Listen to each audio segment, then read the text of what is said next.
To be honest, I think before this album, there was so many preconceived ideas. People either really loved me or really hated me. So it would make me kind of have to turn on my persona or a persona a little bit more to protect myself. At the end of the day, like, this is what you sign up for. I've been doing this since I was 18 years old, you know, and I think when you make your first album and no one gives a fuck, it's really pure.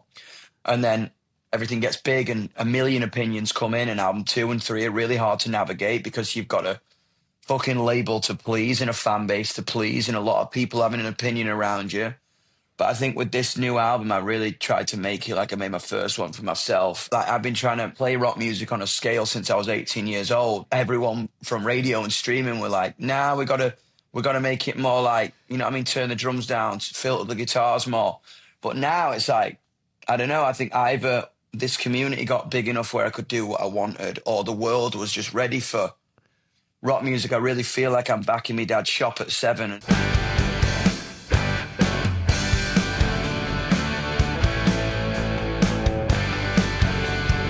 Welcome to the show. Welcoming my friend, Dom Yungblud. How are you, my brother? I'm very well, Scott. Are you? I'm doing great. Great to see you. We had an incredible moment the other night, right after the VMAs. You had a little party at our friend Dylan's at the flower shop. You grabbed my face. You might have kissed me on the lips. And you said, we fucking did it, mate. We did it. We brought back rock.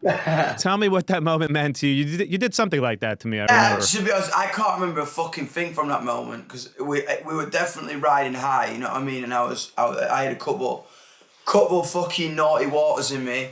But I remember, I think it was so beautiful to kind of be surrounded by close friends like you and Dylan, and Lenny was there, and then all our mates were at this tiny bar called the Flower Shop in the Lower East Side after we'd done the VMAs, and it was like family only. And I don't know, man, I think like you've known me for a long time, and you know how kind of hard I've been pushing this thing and this idea, and it was a beautiful moment to kind of finally be able to play rock music in a commercial setting, on a commercial stage. And I don't know, it just felt like a win for a lot of us. You know, I think like, you know, a lot of us have together been kind of meeting in fucking dark rooms, ain't we? You know what I mean?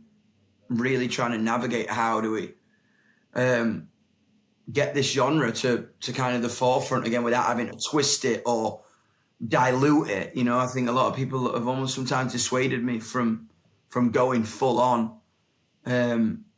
But it's been beautiful to see the spotlight shift towards us, and a lot of artists kind of be able to turn the guitars up and be able to turn the drums up and be able to say, fuck it, you know, it's cool, it's fucking epic. It was beautiful. I spoke to Jessie Joe that night, and she said to me, you know, we watched your video where you named Dom as like the savior to rock and roll right before he performed. I was like, what was he doing watching that? But it was really touching for me, and I so appreciate it. And I do think that you are the one that's going to bring rock to the forefront. Do you feel like there's other artists now that you have your eye on? I know that I feel like you might eventually sign artists under your umbrella because you are the one that's carrying the flag. So who do you have your eye on now as like the ones that are breaking through besides yourself? I mean, I think the coolest thing about rock music is that it's extremely spherical.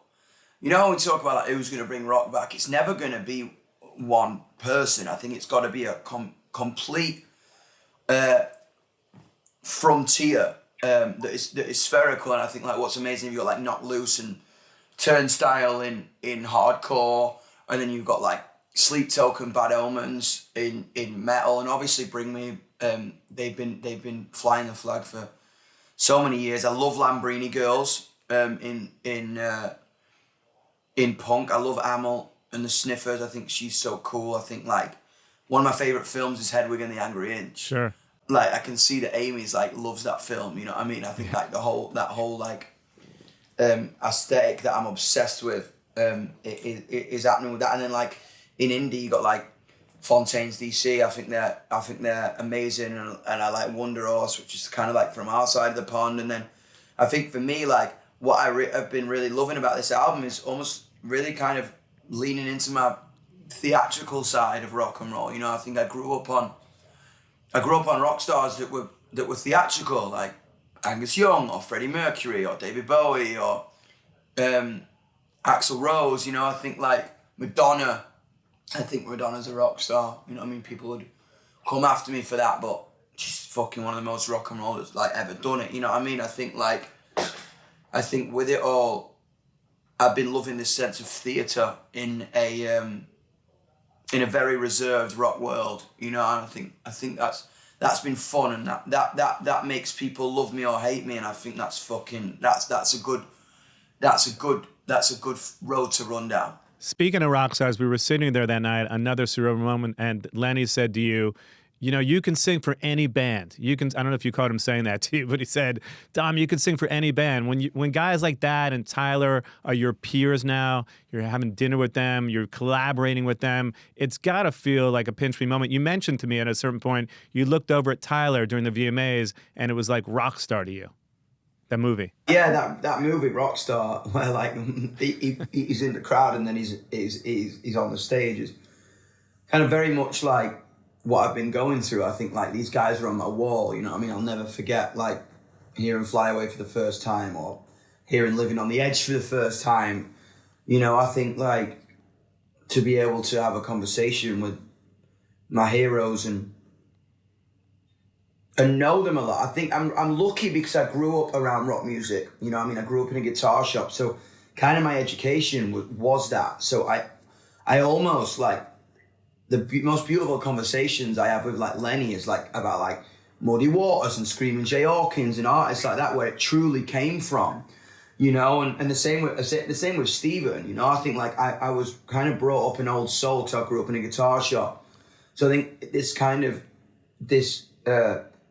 cross-generational support within the genre is what is, I think, making the genre really rear its head so hard. Is, I think, for the first time in a very long time, rock musicians that are new and rock musicians that have been around for a while are really starting to embrace each other and really starting to want to understand. I think that was what was the coolest thing about the Back to the Beginning gig. 6 generations of rock musicians and rock fans came together for the first time, and we created one of the most powerful moments, you know what I mean, ever, you know what I mean, I think within the genre, and I think that was all to do with, again, Ozzy and Sabbath. You know, I think it's kind of like it was a crazy moment now, and it's a crazy moment that's happening right now. Speaking of legends, congratulations on My Only Angel with the legendary Steven Tyler. It has to feel great that it's number one, has been number one. Wild. I mean, I think it's insane that I literally got the vinyl yesterday and I'm looking at like Yungblud and Aerosmith on a vinyl. I'm like, what? Like, what simulation am I in, man? You know what I mean? It's crazy. It's been wild, but what's been beautiful about it, it's all really been so natural. You know what I mean? I think kind of there's nothing better when you meet someone and then you get along and then you start creating art together. Like it's like the best feeling, you know what I mean? I think like it was so mutual, and to be able to kind of go toe to toe in a vocal booth with one of the greatest rock and roll singers of all time is just an honor, and I've learned so much. It's been amazing. How'd that collab come about? I was speaking to Matty Sorum the other day, and he said to me, you guys were DMing, like most people DM these days. And he was like, hey, let's do something. And before you know it, Tyler gets in the mix. So how did that all work out? It was amazing. I think after I put out Hello, Heaven, Hello, the 9-minute tune to almost start this album cycle, a lot of people hit me up via email. Like I got hit up by Joe Perry, and I got hit up by Brian May, and it was like so amazing to be like, what the fuck, like, you know what I mean? And I just been keeping in contact with these legends, and basically I said to Joe, I was like, do you want to get a beer? I'm on my way back from LA. I'll come see you in Sarasota, and he lives in Sarasota, Florida. So I went and got a beer with Joe. We kicked it for 4 days, like, got in the studio, was really vibey, and then I just was like, would you guys want to remix Hello? Would you want to remix the middle section? Because I just thought, like, my album's called Idols. I thought about Idols with Idols would be really cool. And then And then that turned into a meeting in LA with Stephen and Joe.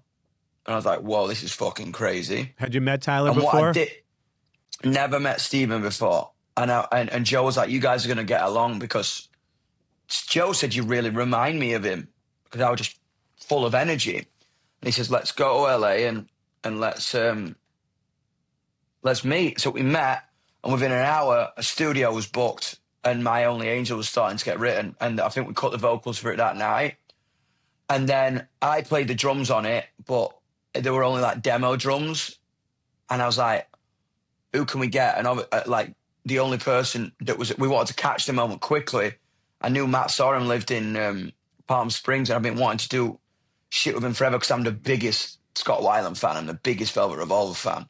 So I was like, do you want to drive out? And he drove out, cut the tracks, drove back. Fucking legend. Amazing. And there's 4 other songs coming out very soon. Yeah, there is. Maybe 5. We were cutting some acoustic versions in LA last week, but when we're together, just fucking sparks fly. So we ended up writing another one. So maybe we'll just bolt one of them on the end of it as well. Can we talk about the tracks coming out? I think you did you redo Back in the Saddle? Yeah. So talk to me about that. And what's that like? Because it's such an incredible song, legendary song, right? One of my favorites that I think that was Joe's idea. Joe was like, I think we were kind of up against it. And I was writing songs on the road and sending them back and forth, and they were sending them too. And we got 4, and we really wanted it to be a project, and kind of 5 songs minimum is what you need for a project. And obviously I was going on tour, and they were doing whatever they were doing, so we really had limited time. So I was like, maybe we should cover a classic. And to be honest, I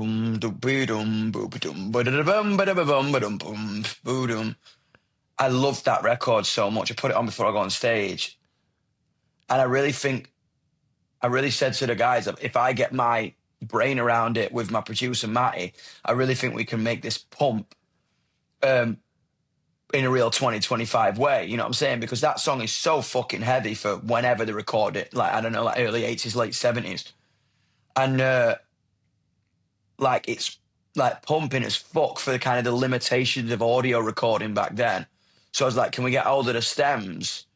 And we did, and it just sounds fucking bouncing now. And then I sang a little bit on it, put a lot of harmonies on it, because I think me and Stephen have a really big mutual love for the Everly Brothers. We love the Everly Brothers harmonies, and that old school country Americana kind of sense of harmony.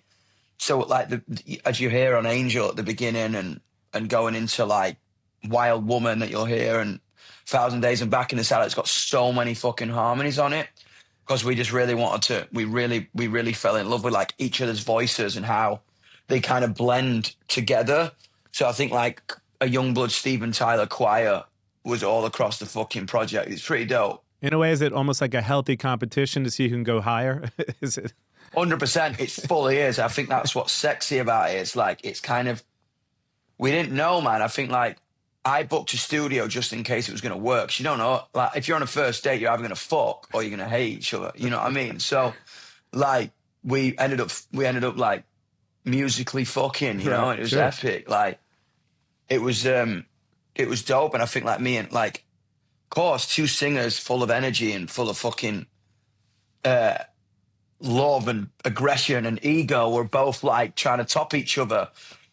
But that's what everyone says. Put me, Stephen and Joe in a room, and it just goes. Is it hard to be on 11 all the time, Dom? Every time I'm around you, it's like a whirlwind. There's like a comet. It's like, is it hard to have that energy all the time? It's funny. I don't really think I got a fucking choice. I think it was the hand I was dealt, man. Do you know what I mean? I was like, came out of my mum like this, and I'll probably fucking leave the world like this. You know what I mean? I think in the past 2 minutes, I'll probably be like, see you later, fuckers. You know what I mean? Last 2 minutes of my life, I'll be like, Sarah. All these guys that you're hanging around, Tyler, obviously you spend a great deal of time with Ozzy. I think Ozzy told you, sadly, before he passed, make sure you break America. And that was really important to you. Having just done this U.S. tour, I feel like it's happening for you. Do you feel the same way and feel like you're paying homage to what he had told you to do? I think Ozzy Osbourne was always my North Star. And to then actually know him right at the end was so beautiful. I think I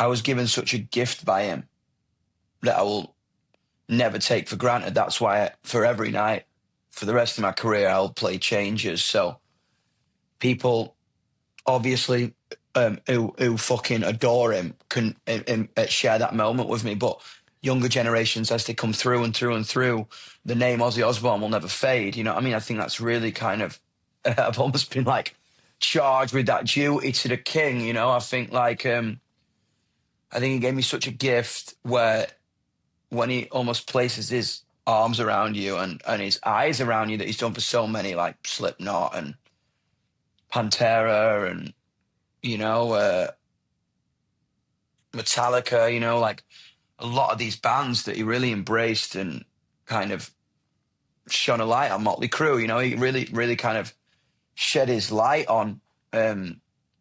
I don't know, it exposes you to a whole new world of people. I think that Back to the Beginning gig, a lot of people either didn't know me or potentially had an issue with me.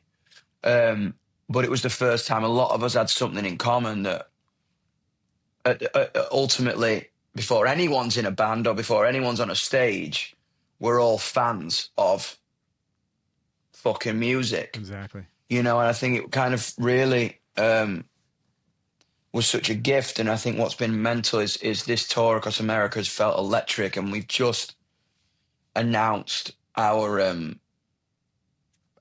next American tour next year, and the dates, I'm watching it right now. It's like the pre-sale went live and most of the venues on the East Coast sold out within 10 minutes. And these are like the biggest venues we've ever played. And I'm really, honestly, I'm really grateful. And just at the minute, I'm trying to be around my friends and make sure that we stay as pure and as respectful and as authentic as possible. You know, I think I've seen a lot of people let this shit go to their head, but I'm just trying to make sure I drink a fucking cup of tea in the morning and call me mum at fucking 6 p.m.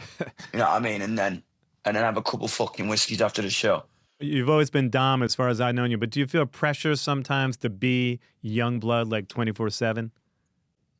I think to be honest, I think before this album, yeah, I did, because there were so many preconceived ideas about what the fuck it was. You know, I think like it was such a beautiful, very quick rise that it was split down the middle. People either really loved me or really hated me. So it would make me kind of have to turn on my persona or a persona a little bit more to protect myself from actually like allowing Dom to take on the pressure of people who needed it, or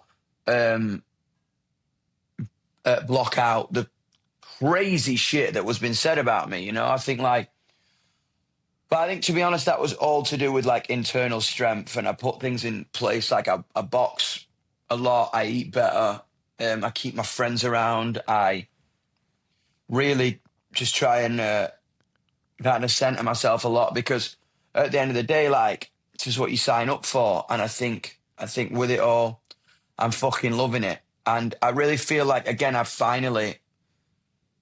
been doing this since I was 18 years old, you know, and I think when you make your first album and no one gives a fuck, it's really pure.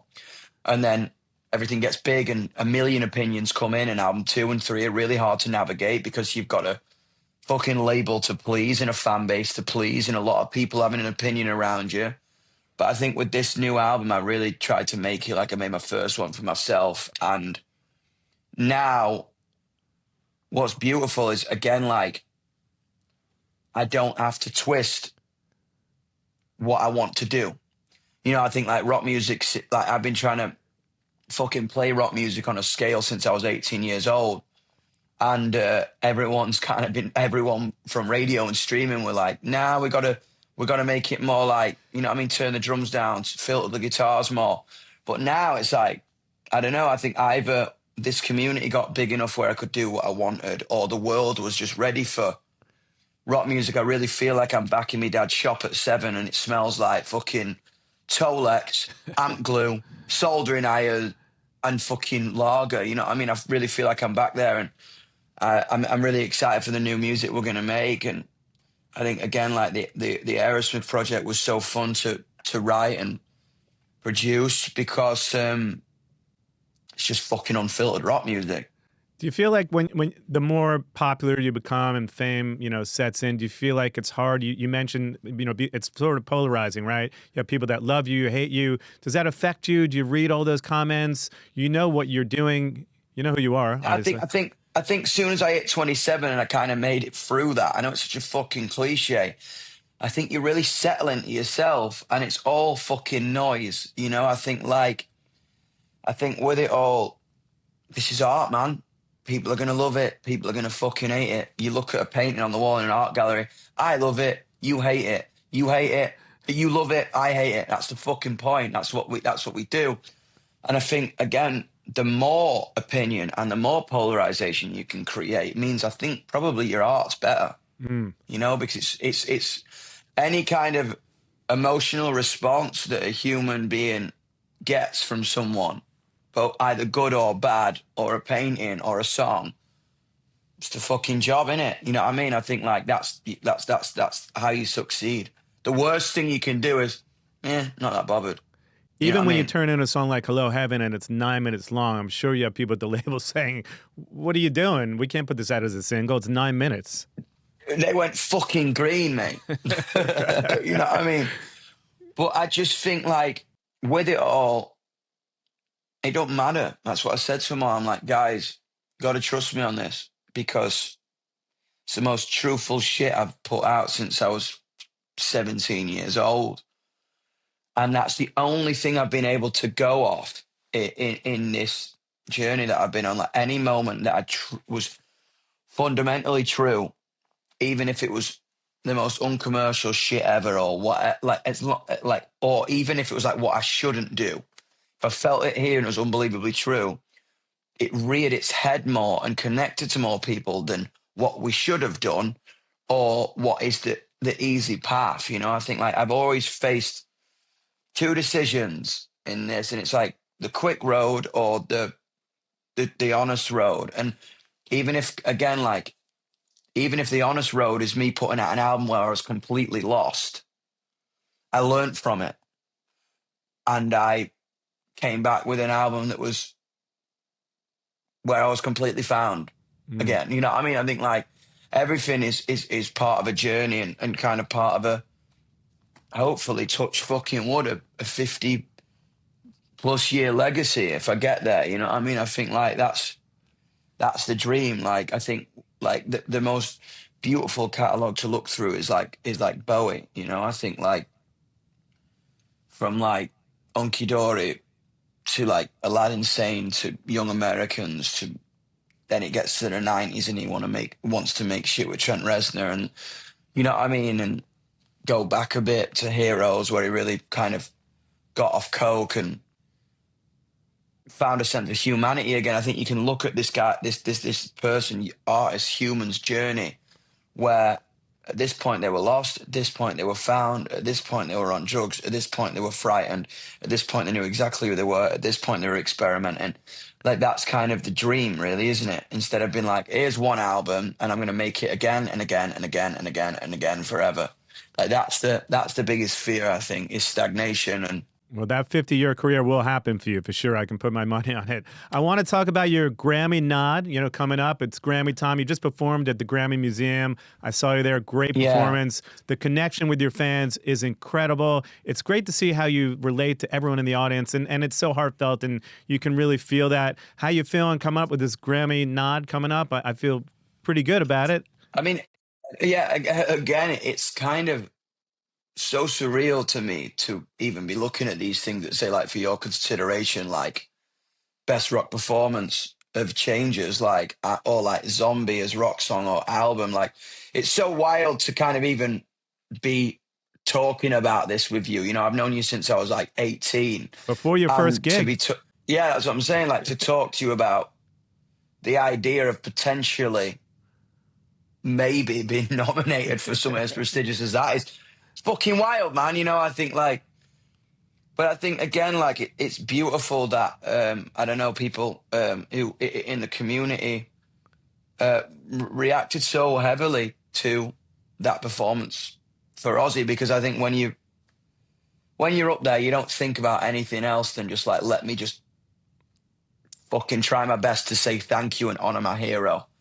And for the world to have made that moment like catch fire, and a lot of people discover me through that moment, was literally not anywhere near the intention I had with it, or anywhere near what I thought would happen after it. I think like it was it's all been a crazy year, and to again, to say that to look at this sheet that's going around the internet right now that says these songs might potentially have a shot is like fucking wild, you know. I think it's crazy. Fingers crossed, and my money's on you. Before we go, Touch wood. touch wood. Touch wood. I wanted to ask you, Dom, your top 5 albums you can't live without, according to Yungblud. Wow. All right, fair. That is a good one. Number 5, Urban Hymns, The Verve. Great record, and why? It's what my dad brought me up on. I just remember songs like Catching a Butterfly, and the way it's sonically, it's an album you can put on start to finish. No you question. know, I think. Amazing record. Wild. I think Rumours, Fleetwood Mac, the Super Deluxe, because the album's obviously a classic, but the live shit, when they're playing like Oh Daddy for like 10 minutes or The Chain for like 9 minutes, and like Fleetwood is such a crazy underrated drummer, like it's like fucked up. I think then that was 4. Then going into 3, I would say London Calling by The Clash, because it's just fucking epic with one of the greatest accidental covers of all time. Yeah. Leading in 2, Back to Black, Amy Winehouse. I think that's a moment in music that just doesn't happen very often, where it really clicks for an artist. I think from Frank to that, she was a torch full of fucking light that honed into a laser beam, and everything from the music to the aesthetic to the way her image came. I think like the tragedy with Amy was really fundamentally wrapped within that album. I think that's why it's such a beautiful album, because she wore her pain and she kind of put it in wax forever. And then number 1, Nevermind the Bollocks. I think I found such a mad identity with that album. The wit within it, my favorite artist Jamie Reid designed the cover, what it meant to British culture, the poetry, and the guitar playing was just fucking unreal. I could see a tour coming up, the Sex Pistols and Yungblud. That'd be crazy. That'd be a fucking dream. And I think Frank at the minute's killing it. Yes. Frank Carter, definitely, because he brought a new energy to it. You know, I think when you're trying to replace John Lydon, who arguably again is one of the greatest fucking rock and roll frontmen of all time, whether you like it or not, you know what I mean? You can't try and be John. You will never be John. And what Frank did was he kind of brought this, I don't know, probably like this newfound aggression to it that like it's less witty, but it makes me want to fucking jump. Totally. And I love that, you know what I mean? And Frankie knows exactly what he's doing. I saw him at the Albert Hall and it was iconic. It was amazing. And last but not least, you're building a supergroup with you in it. Are you not in it? I guess, let's say you're in it. Fair. Dead or alive, who's in the band? Bottom on drums, 100%. No question about it. Greatest ever. Yeah, him or Keith Moon are my favourites. But I think especially in this era, I would put Manny from the Stone Roses on bass, because he's got that funk that's underrated. I would put, who would I put on guitar? I mean, I either put John Squire, that's 2 of the Stone Roses, or fuck it, I'll put Johnny Marr on guitar, because it'll just be so melodic. Yeah, legend. Adam Wakeman on keys, just because I love him and he makes me feel safe, especially in the past couple fucking weeks on these massive performances that we've done. Adam Wakeman has been such a fucking a rock to me. He's just like such a chill guy in these high pressure situations. And then Malcolm Young on rhythm guitar because he's such an underrated rhythm guitar player. And then I would put me on the vocals with Stevie Nicks and David Bowie. Because fuck it. I would see this band for sure. Epic, man. It'd be fucking crazy. Check out Dom on tour, Europe, the States next year. All kinds of new music. Aerosmith. By the way, you're on tour with my boys in Palais Royale, so I know that's going well. So I hear all good things from the road, all good stuff. And I'm excited to see you in person again. And dude, yeah, thank you so much for the vibes, and I'll be back in New York in November, so let's have a beer, bud. I can't wait to see you. Love you, man. Love you too, brother. I'll see you soon. Right on.